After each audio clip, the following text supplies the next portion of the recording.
Ok, d'accord, ça, on a la parade. Comme tu as tribunal, tu l'as ça, non? Donc, on m'a fait côté, artisan, on nous fouille de tenir n'abli. Trop, c'est trop. Mon Cabinet fitini, ambe arikon. Fois si j'ai un mot arikele kon. Bara fouille tauna, ni arte. Fertication. On chine n'y a pas beaucoup mal. On peut se faire quoi?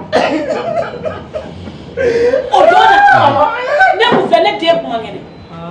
Wallahi ne yalla njikni ma be dala kelengele. Wasa bi saka war soro kata nge furake. Ne ma dala ma kele soro mashi. Gibi barala. On voit ko di. O jigi abeni. Mo ne miri ne soro de bi teti quoi. Abichi. Mo mana wuli ko nyine année de la culture. Wallahi ni ya fo kame. Ibi ala kala ko jamana na folo bela de ne de baka che ka ta ka di artisu mo. Wallahi. Allah.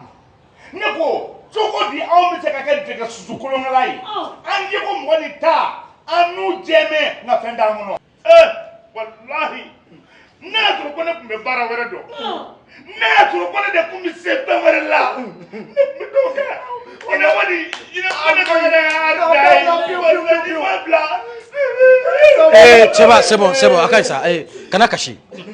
Ay sabali. Mena mi fo yina. Tiens do. Nina année de la culture. Jamana nyemoko yere de afo. Oum konala, jamana nyemoko u keleno ka wuli ka jo chama de boloda wala saka seko ani dongo tiglamoko ani bola barakela ku deme u be se ka nafa soro ka barala chogomina ka lafiya soro ani ku ka sinya sigi labe. Awo o misali o doye avocat assurance volontaire pour la culture. Avocat mi flenye o haklina kerengrene ne min bora seko ani dongo nyemaya so mola.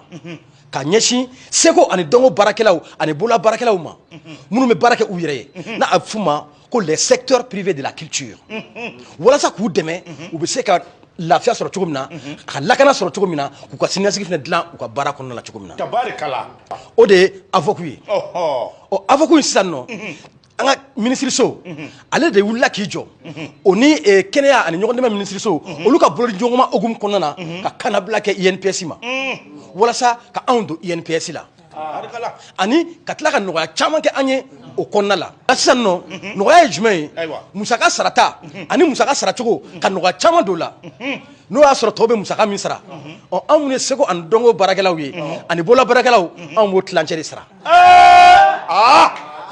avocat anafa se ka foka si adana hali wallahi kadaka ni duna avocat la wala se yire ka do avocat la folo o ka soro ibe jakulu dola ni abe fuma ko fédération ni o quartier bibulo o de be se ka ido avocat la o quartier ko wadibi o jagwe sisan no avocat chef en kele tono woro a folo ni duna avocat la inika demaya abe do amula tabarkala Sara ibota tabarkala awo ibota de o awari sarali musaka ayi o kan nogo katema beka awari sarali nogo ya bi damne chogodi wakati manija ise mana ke toromonyo mi ibe se ka sara nega juru sirafe ota gishela aywa tawba sara kalo saba kolo saba nga an artisiw ani bola barakelaw an ta kera kalo nani ala o mandi o bela jelen ko fesa ni sera retraité ibida lafiya la ki ka pension ta i ferma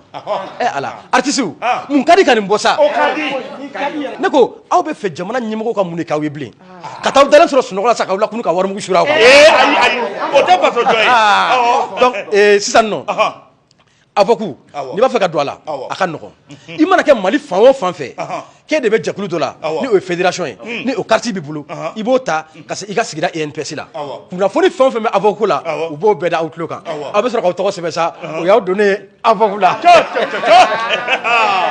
o kumana a ma jasa wa o tuma an ti baara kɛ mun na de a ye baara kɛ a y'a ta